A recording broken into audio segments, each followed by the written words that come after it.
Hoje é um dia também muito feliz para nós, porque vamos recomeçar com a Escola Bíblica Dominical para as nossas crianças, júniores e adolescentes. Os links para o Zoom estão no grupo da igreja. Se alguém também ainda tiver alguma dificuldade sobre este assunto, podem então falar com a Luísa ou também com a minha esposa, a Filipa, que é o nosso desejo então que todos vós possam ser abençoados através dos vossos filhos. Estamos de Bíblia aberta em Apocalipse capítulo 2. Apocalipse capítulo 2, versículo 18 a 29. Apocalipse capítulo 2, versículo 18 a 29. Estamos a estudar as 7 cartas à igreja. Hoje vamos olhar para a igreja de Tiatira. E para entendermos melhor esta carta, nós vamos fazer aquilo que é comum fazermos na Igreja da Graça. Vamos olhar para o contexto, para perceber o texto e a intenção do autor para então termos a melhor interpretação deste texto, para conseguirmos tirar as verdades para a nossa vida. Nós não temos autoridade para colocar o sentido ao autor. O autor é que dá o sentido certo ao texto. Sendo assim, Tiatira era a cidade menos importante daquelas 7 cidades e foi aquela que recebeu a carta maior. Além disso, situava-se também num vale com cerca de 64 km de distância. Era conhecida também por ser um local de destruição e também de reconstrução. Não tinha nenhum centro político, nenhum centro religioso como os outros lugares. Pelo contrário, era conhecida pelo seu comércio. No entanto, quem queria pertencer a esta sociedade comercial em Tiatira teria de participar nas refeições dedicadas ao deus pagão. E no fim dessa refeição, então envolviam-se numa festa de devassidão sexual. Para termos ainda a noção daquilo que se passava, quem não participasse desta sociedade e, por conseguinte, nestas imoralidades, não tinha a mínima hipótese de conseguir sobreviver, porque não tinha a licença necessária para poder vender. Sendo assim, tendo este pano de fundo, vamos então olhar para o texto e perceber como os cristãos em Tiatira viviam à luz deste contexto. Versículo 18. O anjo da igreja em Tiatira escreve: estas coisas diz o Filho de Deus, que tem os olhos como chama de fogo e os pés semelhantes ao bronze polido. Vemos aqui mais uma vez o emissor e o receptor desta carta, o Senhor Jesus Cristo, e escreveu ao representante da igreja, o presbítero da igreja, o pastor da igreja. Jesus mostrou aqui a sua divindade, assumindo-se assim como sendo o Filho de Deus. Jesus também aqui revelou-se como aquele que é o juiz divino. Fez isto então pela forma como a igreja estava a comportar-se ao nível moral ou até a tolerar comportamentos imorais. A intenção de Jesus era então mostrar que tinha autoridade para repreendê-los pela forma como eles estavam a ser igreja. Por vezes então apresentamos Deus como o seu lado amoroso, aquele lado muito romântico, e esquecemos-nos também de dizer que Deus é juiz. Dizemos que Deus é bom, dizemos que Deus é santo, que Deus é amoroso, mas raramente nós dizemos que Deus é juiz e que Ele trará julgamento para os incrédulos e trará também o seu castigo, a sua ira que vem da sua própria santidade, da sua própria pureza. Esta expressão olhos de fogo aqui é como quem diz: atenção, igreja, podes ter uma boa reputação diante dos homens, podes ter até uma boa reputação diante das igrejas, mas na verdade quem te irá julgar sou eu, Jesus. E faço isto e vou julgar-te não pelo que os outros dizem de ti, mas através daquilo que eu penso de ti. Sendo assim, esta é uma lição importante para cada um de nós. A melhor reputação que nós podemos ter é sempre aquela que Jesus tem a dizer acerca de nós, não o que os outros dizem acerca de nós. Contudo, o nosso ego, o nosso orgulho, pretendem muitas vezes receber antes o louvor e a aceitação dos homens, em vez de pensarmos no louvor ou naquilo que Deus tem a dizer acerca de nós. Versículo 19. Conheço as tuas obras, o teu amor, a tua fé, o teu serviço, a tua perseverança e as tuas últimas obras, mais numerosas que as primeiras. Então, apesar de Jesus ter mostrado o seu lado juiz, isso não fez que reconhecesse também as qualidades na igreja. Esta igreja de Tiatira era um pouco a imagem da igreja em Corinto. a qual tinha muitos dons, mas, no entanto, as suas vidas não mostravam a razão pela qual o Senhor Jesus tinha dado a sua vida, ou seja, para a santificação, isto é, para o processo de serem cada vez mais semelhantes ao próprio Cristo. Jesus, desta forma, neste texto, elogia as obras da igreja de Tiatira. Esta palavra obras mostra que a igreja servia, assumindo as suas tarefas e que trabalhava muito. Aliás, reparamos na parte final do versículo, era uma igreja que crescia em serviço à medida que o tempo ia passando. Jesus também elogiou a fé, a convicção que a igreja tinha, o fervor que a igreja tinha também na forma de fazer as coisas. Eles tinham o desejo de ser igreja. Elogiou também o serviço. Esta palavra tem mais a ver com a parte diaconal, pois serviam os outros nas suas dificuldades, ajudando a todas as pessoas, prestando apoio e auxílio a todos aqueles que estavam a precisar. Talvez uma característica que se vai perdendo. A igreja tem também a responsabilidade de ser ajuda para aqueles membros, para aqueles irmãos que estão a passar por mais dificuldade. E enquanto houver, o pastor John Piper diz isto de forma muito acertada, enquanto houver algum irmão a passar por dificuldades básicas, significa isso que a igreja não está a ser igreja. Nós devemos nos ajudar mutuamente e eu louvo a Deus. Louvo mesmo a Deus, porque a Igreja da Graça tem mostrado essa generosidade, tem mostrado esse amor e tem me ensinado também acerca disso.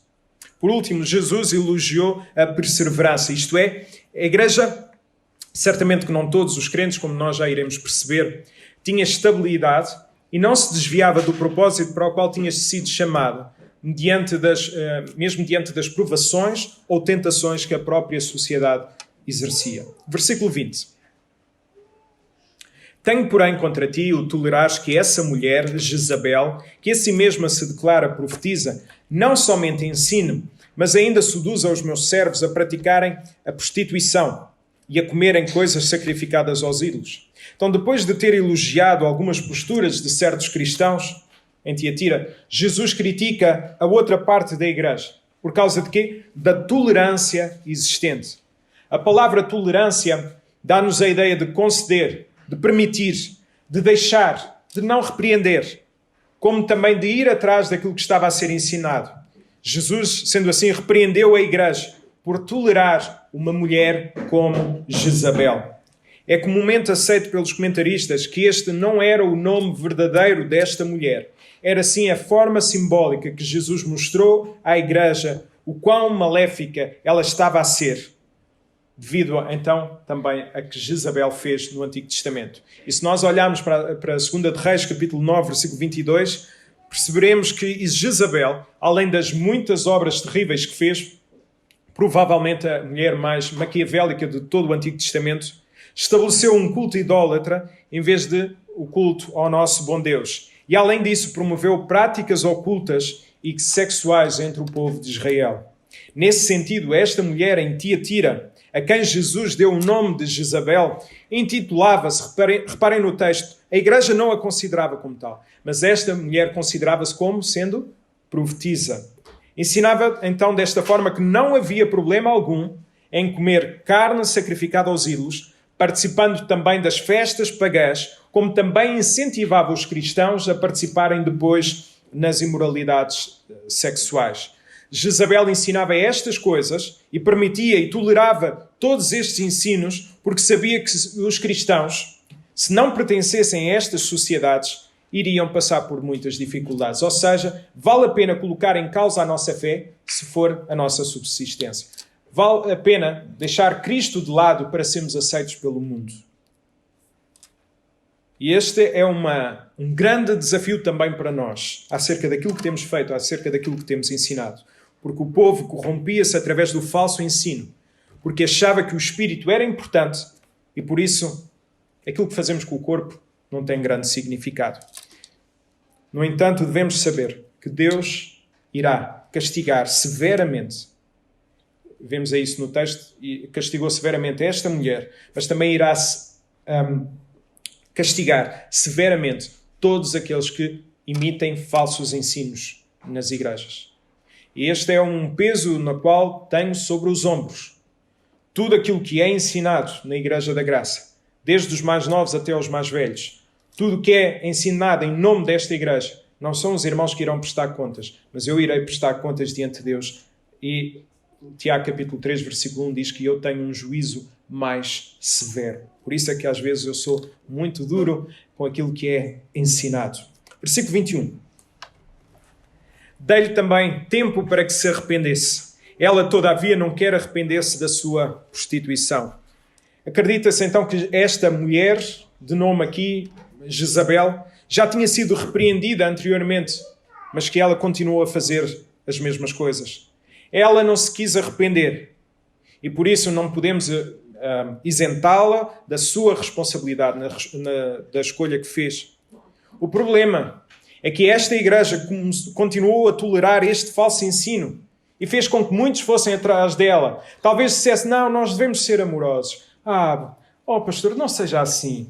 Aquela senhora até tem boas intenções. Ensina mal, diz coisas erradas.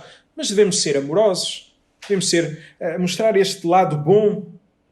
No entanto, o maior gesto que nós podemos oferecer a estas pessoas não é este falso moralismo, mas é convidá-los ao arrependimento e convidá-los a deixarem de ensinar estas heresias. E, por favor, já várias vezes o disse, desde o primeiro dia, 8 de setembro de 2013, até hoje. Mas se alguma vez ensinar heresias, por favor, convidem-me ao arrependimento. E se eu não ouvir, disciplinem-me. Isso é a maior prova de amor que vocês têm para comigo. Versículo 22 a 23. Eis que a prosto de cama, bem como em grande tribulação os que com ela adulteram, caso não se arrependam das obras que ela incita. Matarei os seus filhos e todas as igrejas conhecerão que eu sou aquele que sonda mentes e corações e vos darei a cada um segundo as vossas obras. Então esta ideia de ficar prostrada para sempre numa cama mostra a ideia então associada à imagem da imoralidade cometida por ela e por todos os seus ouvintes. Ou seja, para ela a cama era sinal de cometer imoralidades e de ser aceito pelo mundo. Então Deus faria com que ela ficasse acamada eternamente no inferno. Jezabel não respondeu ao convite do Evangelho. Jezabel, além disso, levou outros também a colocar em prática estas imoralidades. E devemos então saber que o prazer do pecado é sempre diminuto e tem consequências eternas. Contudo, há esperança. A esperança é Cristo. A igreja tem de ser então a promotora da mensagem do arrependimento e a primeira a não tolerar falsos ensinos. E os irmãos conhecem-me também. E desde que eu estou aqui, que sou o vosso pastor, eu sempre lutarei pela vossa restauração, pela vossa reconciliação com Deus e entre as pessoas. Eu quero ser e devemos querer ser então promotores desta mensagem da reconciliação. Compreendemos assim, então, também aqui a razão de Jesus se ter apresentado como juiz e como aquele que irá castigar o pecador. Nós não temos autoridade para punir pessoas. Nós temos autoridade para restaurar as pessoas. E caso elas não se arrependam, para nós disciplinarmos, Mateus capítulo 18. Mas nunca com a visão de punir. Nós não somos perfeitos para punir alguém. A visão romântica, então, que muitas vezes se tem, este texto mostra-nos que não é bem assim. Deus é juiz. Versículo 24 a 25. Digo, todavia, a vós outros, os demais de Tiatira, a tantos quantos não têm essa doutrina e que não conheceram, como eles dizem as coisas mais profundas de Satanás, outra carga não jogarei sobre vós, tão somente conservei o que tendes até que eu venha. Então percebemos aqui que é possível os cristãos manterem-se nos caminhos do Senhor, mesmo quando existem pressões externas ou internas. Temos falado aqui na Igreja da Graça. Aquilo que destrói as igrejas não são as perseguições. Aquilo que destrói as igrejas não são as pandemias. Aquilo que destrói as igrejas é o pecado e a tolerância com o falso ensino. Deus aqui teve piedade daqueles cristãos que permaneceram fiéis e dizendo-lhes que ia cuidar de Jezabel. Por isso não iria subcarregá-los com um peso ainda maior. Apelou então a esses cristãos para se manterem fiéis e viverem uma vida de santidade, cada vez mais à semelhança do nosso bom Deus. Reparem novamente no versículo. Apeguem-se. A ideia é agarrem-se. Mesmo havendo dificuldades, agarrem-se a Deus. O Senhor promete então abençoar todos aqueles que lhe são fiéis. Versículo 26 a 29. Ao vencedor que guardar até ao fim as minhas obras, eu lhes darei autoridade sobre as nações, e com um cetro de ferro as regirá e as reduzirá a pedaços como se fossem objetos de barro. Assim como eu também recebi do meu Pai, dar-lhe-ei ainda a estrela de manhã. Quem tem ouvidos, ouça o que o Espírito diz às igrejas. Então Jezabel dizia que, se para vencer no mundo, precisamos de viver o mundanismo.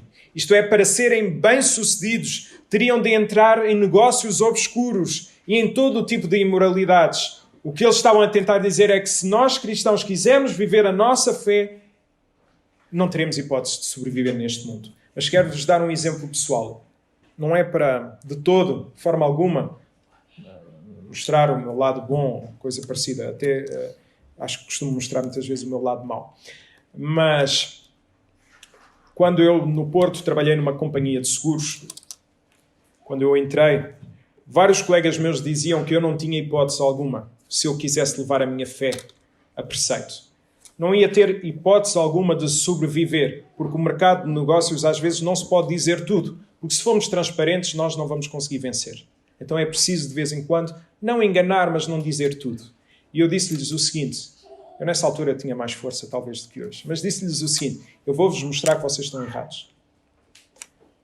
É preciso pessoas fiéis, pessoas corretas. E pela graça de Deus, e Deus abençoou-me mesmo muito, e havia muitas pessoas a orarem por mim, Deus deu uma vitória, no sentido que nos 2 anos em que eu estive lá, fiquei sempre em 3º lugar a nível nacional. Entre muitos. Deus abençoa a fidelidade. E mais do que isso, as pessoas reconhecem quando nós somos sérios. E confiam mais em nós para outras situações. Esta foi a minha experiência. Pode não ser a sua experiência. Mas, no entanto, lembre-se, aquilo que Deus tem a dizer acerca de nós é muito mais importante do que aquilo que as pessoas podem dizer acerca de si. Até o próprio Jesus mostra-nos que não vale a pena ganharmos o mundo inteiro e perdermos a nossa alma. Marcos capítulo 8, versículo 36. Em Cristo há vida e vida em abundância, há alegria, há paz, mesmo quando as nossas lágrimas podem estar a percorrer a nossa face. Gostaria de tirar algumas aplicações para as nossas vidas. Em primeiro lugar, um dos grandes problemas na nossa vida cristã é acharmos que Deus se contenta com os nossos restos. Uma igreja segundo o coração de Deus deseja ou deve desejar viver a vida cristã para servir, para orar, para evangelizar, para perseverar na doutrina e amar todas as pessoas. A igreja de Tiatira mostrava estas características, mesmo com todos os problemas existentes, pois era uma igreja dinâmica e não uma igreja acomodada. Nós não podemos pensar que ser igreja é estar apenas reunidos enquanto um grupo de amigos. O domingo serve muito mais para servirmos do que para sermos servidos. Existimos enquanto igreja para servirmos os outros, com as nossas ações, com as nossas palavras. Precisamos de ser mais do que nunca igreja em altura tão difícil como esta. Precisamos de cuidar dos nossos irmãos. Podemos não estar com eles face a face, porque não é permitido, mas ninguém nos impede de mandar uma mensagem ou de telefonar e de saber como estão as pessoas, de poder perguntar se precisam que se leve alimentação a casa, de ajudarmos em tudo, mesmo sabendo que as pessoas estão bem. Meus irmãos, eu preciso das vossas orações. Meus irmãos, eu acredito que vocês também precisam das nossas orações. Por favor, vamos nos unir mais do que nunca para conseguirmos sobreviver em alturas difíceis. E às vezes há pessoas que não partilham os seus problemas, e estou agora a generalizar. Às vezes há pessoas que não partilham os seus problemas porque sabem que não vão ser ouvidas, porque sabem que não vão ter resposta a esses problemas. Precisamos então de partilhar, de orar e dizer às pessoas: nós estamos a orar por si. O que temos feito então para ajudar aqueles que Deus tem trazido até nós? o que temos feito também para trazermos as pessoas até à igreja? Acredito que ainda há muito acomodamento. Acredito também que esta pandemia muitas vezes tem servido, e estou agora também a generalizar, como desculpa perfeita que nós temos para dizermos eu não vou à igreja, ou eu não vou servir as pessoas, ou eu não vou cuidar dos outros. Meus irmãos, mais do que nunca, com os devidos cuidados, com as devidas responsabilidades que nós devemos ter, nós devemos nos apoiar mutuamente. E mostramos então que somos gratos com Deus, não por ficarmos a contemplar e a viver do passado. E ontem, meus irmãos, nós vimos o culto do centenário da Convenção Batista Portuguesa. E quando eu vi, no fim, as igrejas cheias, quando vi a fotografia da Igreja da Graça cheia, eu não consegui evitar o choro. Eu tenho saudades desses momentos. Tenho saudades de vermos as igrejas cheias. Tenho saudades de estarmos todos juntos, de abraçarmos. E eu sou provinciano. Temos o provinciano do Paulo, que abraço não é com ele, mas eu sou um bom provinciano, aquela moda antiga, em que gosto do abraço, gosto do beijo, gosto de estar junto com as pessoas. E mostramos então que somos gratos a Deus, não por ficarmos a contemplar esses momentos, mas sim servindo. Porque o mesmo Deus que foi connosco no passado será connosco no presente e será connosco no futuro. Ser grato, então, é servir no presente até que Deus diga, regressa à casa, vem ter comigo. Até lá, meus irmãos, vamos nos apoiar mutuamente. Deus nunca se agradou com os restos. Deus é o Todo-Poderoso, Deus é o Soberano. Quem somos nós para darmos o animal aleijado como Caim? Não somos ninguém. Segundo lugar, perder é ganhar em Jesus. Muitas pessoas na igreja em Tiatira foram infiéis a Cristo, pois achavam que a fidelidade ao mundo era a garantia de um futuro risonho. Atualmente muitos querem ganhar dinheiro e deixam de ser fiéis a Deus. Além disso, têm sacrificado a vida da sua família no altar da prosperidade. Estar em Cristo, então, é estar pronto a perder tudo. E não nos devemos importar se tivermos que perder alguma coisa por amor a Deus, porque sabemos que algo muito melhor está à nossa espera. Nós iremos ter vida e vida em abundância. Então devemos ser fiéis em todas as ações, mesmo que possamos ser prejudicados pelo mundo. E Deus abençoa a nossa fidelidade. Não é cumprimos regras e vamos prosperar. Eu não estou a dizer isso, pelo contrário. Podemos até obedecer todas as regras e ficar sem nada. Mas mesmo assim nós continuamos firmes nos caminhos do Senhor, porque estar com Deus, ter a presença de Deus é muito melhor. Nós somos gratos porque Jesus suportou todas as afrontas por amor a Deus. E por causa disso nós podemos ter acesso à salvação. No entanto, será que nós também estamos dispostos a ser difamados, cuspidos, maltratados ou até a viver sozinhos por amor a Deus? Confiemos no futuro por causa de Jesus e por isso tenhamos fé nele. Terceiro lugar, as pessoas não estão à procura da verdade, mas sim da verdade que elas querem ouvir. Algumas pessoas em Tiatira toleravam o ensino de Jezabel, porque em certo sentido elas queriam vivê-lo. Toleravam que fosse ensinado determinadas coisas na igreja porque era um ensino fácil. Faz o que tu queres. Faz o que tu desejas. Não precisas prestar contas. O corpo para nada interessa. O espírito sim, mas o corpo para nada interessa. Então podes praticar todas as imoralidades sexuais porque o corpo não interessa. Ia então até ao encontro da verdade que essas pessoas queriam ouvir. Sim, é verdade. As pessoas às vezes gostam de ouvir essas coisas porque o Evangelho ele é duro. É difícil, muitas vezes, de seguir as verdades do Evangelho. Mas, meus irmãos, o nosso compromisso é com o Evangelho. E o Evangelho é o Senhor Jesus Cristo. Quarto lugar, se as nossas vidas não estão a ser modificadas, é porque estamos a viver qualquer outra coisa que não as verdades do Evangelho. É verdade que podemos ter grandes momentos de luta contra o pecado. No entanto, isso não é sinal que as nossas vidas estão a ser modificadas. O que é que eu quero dizer com isto? Às vezes eu vou a determinados sítios e perguntam-me Pastor, eu tenho esta luta. Será que eu sou salvo? Ando a lutar há 10 anos com este pecado, há 5 anos com este pecado. Eu ainda não sou vencedor. Será que eu sou salvo? Eu digo, normalmente a minha resposta é esta. É precisamente pelo facto de seres salvo que tu vives na luta. Porque o Espírito Santo incomoda a tua vida. No dia em que tu viveres de qualquer maneira e nada te acomodar, é que deves pensar se tu de facto és salvo. Todos nós somos lutadores por amor a Deus, por amor ao Senhor Jesus Cristo e no poder do Espírito Santo. Mal de nós se não houvesse luta. Estagnação então é sinal de morte espiritual.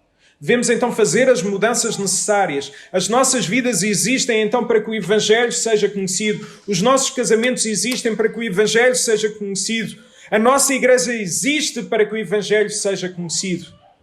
E meus irmãos, que Deus seja glorificado através da nossa vivência para aprendermos a dar tudo àquele que nos deu, o seu Filho Jesus, para poder salvar todos aqueles que conhecerem que são pecadores, para poderem passar ao lado de Deus toda a eternidade. Que Deus nos ajude. Amém? Amém. Amém.